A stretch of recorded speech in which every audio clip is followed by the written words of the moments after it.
Bonjour Léna, j'espère que tu vas bien. Nous avons eu notre cours hier soir vers 7 heures du soir et nous avons utilisé ce lien, la grossesse tardive, risques et avantages. Okay. Donc, je vais lire l'article.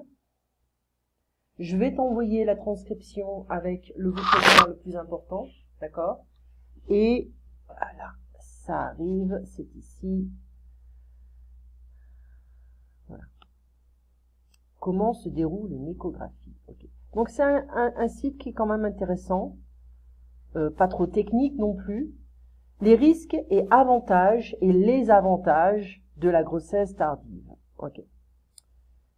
Dans les pays industrialisés, les femmes ont leur premier enfant de plus en plus tard. Si les risques pour la santé existent, devenir mère à un âge plus avancé présente aussi des avantages. En France, en 2016, l'âge moyen des mamans était de 30 ans et demi à la naissance de leur enfant. D'après l'INED, alors ici tu peux voir, d'après l'INED, l'âge moyen à la maternité, en 2015, un enfant sur 20 avait une mère âgée de plus de 40 ans à sa naissance. Voilà. Le point sur les avantages et les inconvénients de ces grossesses tardives. Et c'est quoi une grossesse tardive? On parle de grossesse tardive lorsqu'une femme tombe enceinte à une période de sa vie durant laquelle sa fécondité a fortement chuté à un âge mûr. Grâce au progrès de la procréation médicalement assistée, PMA, les grossesses tardives sont de plus en plus fréquentes. Elles ne sont cependant, et là il y en a suite si tu veux. Les avantages d'une grossesse tardive, de plus en plus d'études suggèrent des bénéfices des grossesses tardives, pour la mère comme pour l'enfant. On peut imaginer des choses assez faciles à comprendre, les avantages fiscaux, les avantages financiers. Si une femme a déjà établi une carrière, un emploi stable, une certaine maturité psychologique, c'est beaucoup plus stable pour un enfant. Concernant le développement des enfants, alors, une étude portant sur 4741 mères danoises published dans le The European Journal of Developmental Psychology a suivi des mères et leurs enfants quand ils avaient 7, 11 et 15 ans. Les enfants des mères plus âgées avaient moins de problèmes comportementaux, sociaux ou émotionnels. De plus, ces dernières utilisaient moins de sanctions physiques et verbales envers leurs enfants à 7 ans et 11 ans. Ça, c'est pas relié à notre article. Une autre étude parue dans Population and Developmental Review suggère que les enfants de mères plus âgées sont en meilleure forme physique, réussissent mieux à l'école et sont plus grands en taille. Cependant, le lien de cause à effet n'est pas prouvé. Concernant la longévité des mères, une étude a montré que les femmes ayant eu un enfant après l'âge de 33 ans avaient 2 fois plus de chances de vivre jusqu'à 95 ans par rapport à celles qui avaient eu leur dernier enfant avant 29 ans. Ces effets pourraient être liés au fait que les femmes ayant une meilleure santé financière sont plus susceptibles d'avoir des enfants plus tard et de meilleurs revenus peuvent être synonymes d'une meilleure alimentation. Okay. Complications d'une grossesse tardive. Alors généralement, quand on va voir le gynécologue, on nous montre tous les inconvénients d'avoir un enfant plus tard. Bon, moi, c'est ce qui s'est passé pour moi. On m'avait dit que j'étais à risque, qu'il fallait faire attention. On prenait ma pression tout le temps. C'était un stress. Et je pense qu'il provoquait plus de stress qu'autre chose. Et mon enfant est venu au monde naturellement, sans problème, sans complications. Mais il peut y avoir des complications d'une grossesse tardive. Au-delà de 40 ans, les complications liées à la grossesse sont en effet plus fréquentes. C'est à partir de cet âge que les spécialistes parlent de grossesse tardive. Et dans leur esprit, dans leur logique, ce qualificatif est bien souvent synonyme de risque. Tout d'abord, l'incidence des fausses couches, miscarriage, précoce, augmente avec l'âge. Elle est de 33,8% à 40 ans, contre 11,7% à 30, et à 34 ans. Le risque d'anomalie chromosomique s'élève également, il passe ainsi de 1,6% à 38 ans, à 2,2% à 40 ans, puis à 4% à 42 ans. Dans plusieurs cas de grossesse tardive, la future maman est également exposée à tout un ensemble de complications spécifiques. Diabète, c'est ce que c'est, hein. Le diabète gestationnel, aussi appelé diabète de grossesse, est une situation d'intolérance au glucose qui apparaît chez des femmes enceintes qui, auparavant, n'avaient aucun antécédent diabétique. Chez certaines, la maladie qui se caractérise par une intolérance au glucose entraînant, on pourra lire la suite par la suite. L'hypertension artérielle est une augmentation pathologique de la tension artérielle. On parle d'hypertension lorsque la pression systolique est supérieure à 130 mm de mercure ou lorsque la pression dialostique est supérieure à 90 mm de mercure. Alors, 140 mm de mercure, c'est la pression systolique, okay, quand c'est supérieur à 140, et la pression diastolique, systolique, diastolique, supérieure à 90. Okay. Donc, dysfonctionnement thyroïdien, sans avoir d'antécédent peut-être, plus ou moins, ça peut arriver. Troubles cardiaques, métrorragie, des hémorragies d'origine utérine, lors du 3e trimestre. Malgré les progrès récents dans la prise en charge obstétricale, la proportion d'enfants morts-nés augmente aussi avec l'âge de la mère. Elle est de 0,8% à 30-34 ans, de 1,6% à 40-44 ans et passe à 4,1% à partir de 45 ans. Le risque de mettre au monde un enfant prématuré est aussi plus élevé à 40 ans qu'à 30 ans. Okay. Au-delà des dangers pour la santé de la mère ou de l'enfant, le risque majeur serait finalement de ne pas avoir d'enfant. En effet, seulement un tiers des femmes de 40 ans qui souhaitent enfanter y parviennent, alors que le succès est au rendez-vous pour 94% des femmes de 30 ans. Comme le souligne le docteur Joël Bellèche-Allard, qui appartient au Collège national des gynécologues et obstétriciens français, l'objectif n'est pas de culpabiliser les femmes, mais de les informer des risques. Alors, c'est intéressant, hein, on peut se spécialiser dans ce thème, dans ce sujet. On avait également, je reviens sur Skype, voilà, donc il faut profiter de la vie avant de fonder une famille, hein, ça serait bien au niveau psychologique. C'est pour ça qu'on dit aux enfants, n'ayez pas des enfants à 15 ans hein, ou à 17 ans, profite de la vie. Hein. Tu ne connais rien à la vie, tu n'es pas prêt pour ça. Il faut une certaine maturité. Okay.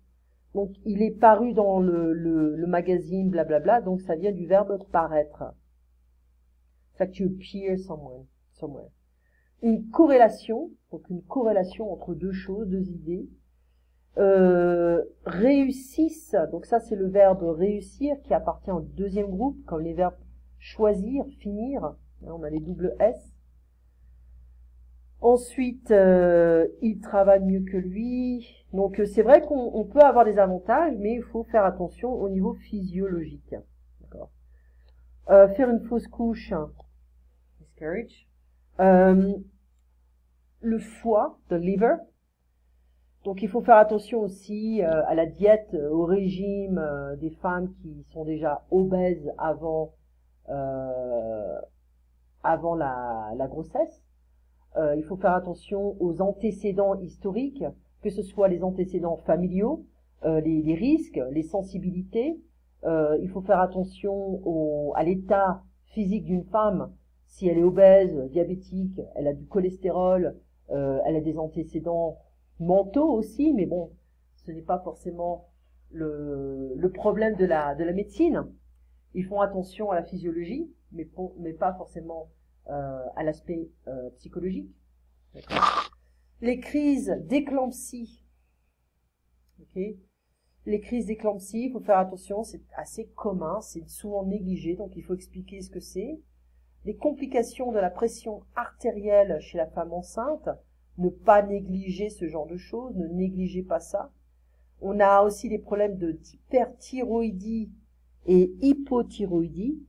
Cela Cela peut avoir des incidences, des influences, des incidences sur la grossesse. Il faut donc superviser la grossesse régulièrement. Voilà. On a également, je t'ai envoyé des liens. Bon, là, ici, tu as du vocabulaire. On va regarder en vitesse. Alors, ce sont des vidéos de 15 minutes que j'envoie. Ça m'évite d'envoyer des vidéos de 45 minutes. Ça m'arrivait avant. Donc, parce que j'ai pas vraiment le temps de faire ça maintenant. Et là, on a une vidéo sur, attends, je regarde un peu le titre, l'anatomie 3D. Voilà, grossesse et suivi du travail. Donc c'est, ah tiens, l'université de Lille. J'ai fait mes études de droit là-bas. Les organes pelviens. Ok, on va voir le son. Organes urinaires, la vessie, l'urètre, l'urètre, le vagin, l'utérus, le col utérin, l'orifice interne, le col utérin, orifice externe, la trompe, les ovaires, le trompe de Fallope, le sigmoïde et rectum, muscle releveur de l'anus, etc. Donc, il faudrait également voir l'anatomie française. On utilise beaucoup de termes latins, d'accord?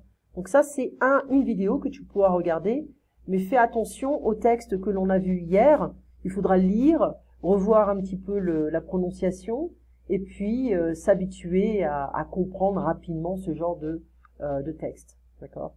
Donc les antécédents médicaux, il faudra en parler. Les allergies, les maladies chroniques. Voilà, ici on a la préparation à l'accouchement, comment ça se passe. Si je l'ouvre, on voit que on a le principe du toucher qui est important. Quand commencer les cours de préparation à l'accouchement, de quoi va-t-on parler? Aptonomie, l'aptonomie c'est le sens du toucher affectif, que ce soit c'est les deux parents normalement qui font ça. Les séances classiques, yoga ou sophrologie, quelle méthode choisir? Toutes les réponses aux questions que vous vous posez sur la préparation à l'accouchement. Okay. Il y a des femmes qui sont toutes seules, qui n'ont pas forcément le mari qui est là, donc c'est vrai que ça peut être un peu déprimant. Et moi j'ai voulu en faire, et puis en fait j'ai pas trouvé les cours adéquats. Et donc j'étais un peu toute seule dans mon aventure. Et donc on pourra le lire également. On voit un petit peu, bon, les remboursements ça se fait en France. Les thèmes abordés, comment se déroule un cours. Et je pense qu'on est devenu tellement sensible, on a tellement peur de ce genre d'expérience que on veut absolument utiliser tous les cours possibles, mais moi je l'ai pas fait, et ça s'est très bien passé. Voilà. Donc on pourra voir ça également, voir un différent type de vocabulaire.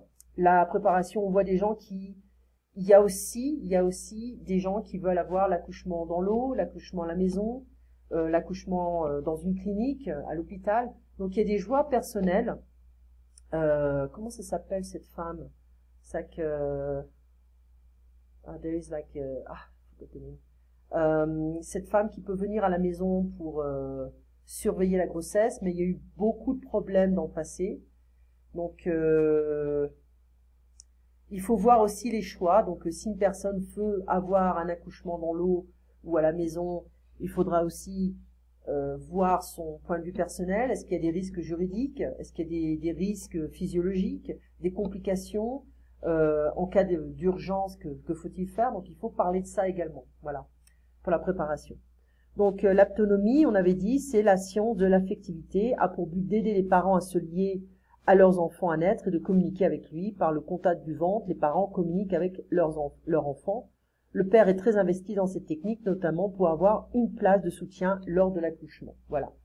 Voilà, donc voilà le résumé. On se voit donc lundi prochain. Tu vas recevoir la transcription un petit peu plus tard. Allez, à bientôt.